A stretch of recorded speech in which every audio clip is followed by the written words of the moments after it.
अस्सलामु अलैकुम वरहमतुल्लाहि वबरकातुहू। कैसे हो आप तमाम लोग? खैर आफियत से होंगे। यह वीडियो से पहले मैंने एक वीडियो डाली ही गांव के विकास के ऊपर, कब्रिस्तान में एक चबूतरा बनना हो, वहाँ की शुरुआत और वहाँ की बुनियाद के ऊपर एक वीडियो डाली ही मैंने।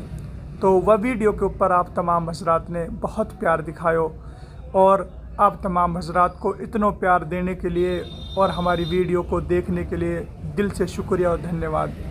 तो मैं आप तमाम हज़रात को एक बात और बता दूं कि गांव में अच्छो खासो विकास हो रहो, चल रहो हो, मगर कुछ लोगन ने विकास अच्छो भी लगे हैं और कुछ अन्य बुरो भी लगे हैं। तो कुछ ऐसे ही लोगों की वजह से कुछ अड़चने और कुछ रुकावटें पैदा हो गई। इंशाअल्लाह गांव तीड़ गांव के अंदर दोबारा से इंशाअल्लाह थोड़ा सा भी मौसम हालात थोड़ी सी ठीक ना हा, यानी जब मौसम थोड़ा सही हो जाएगा, ये बरसात को मौसम ख़त्म हो जाएगा, तो इंशाअल्लाह फिर से कामन की शुरुआत होंगी और सारे ही गांव के अंदर जितने भी रास्ते हैं और भी जैसे आप लोगन के काम है तमाम ही होंगे।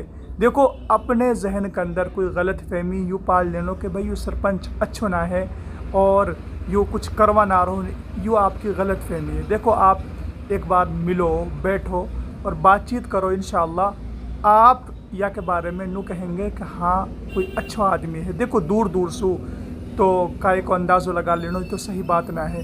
अल्लाह के नबी की एक हदीस है, वो गालिबन मेरी याद ना है, मगर वह एक मफहूम है कि अगर कोई आदमी के बारे में जानना है तो वह के साथ सफ़र करो, 2-3 दिन वह के साथ गुजारो, तो वह के बारे में पता लग जाएगी कि वो आदमी कैसे और कैसे ना है। तो मैं आपसे उम्मीद करूँ हूँ कि इंशाअल्लाह जैसे वह वीडियो ले प्यार दिए हो या वीडियो ले भी आप ऐसे ही प्यार देंगे। अस्सलाम वालेकुम।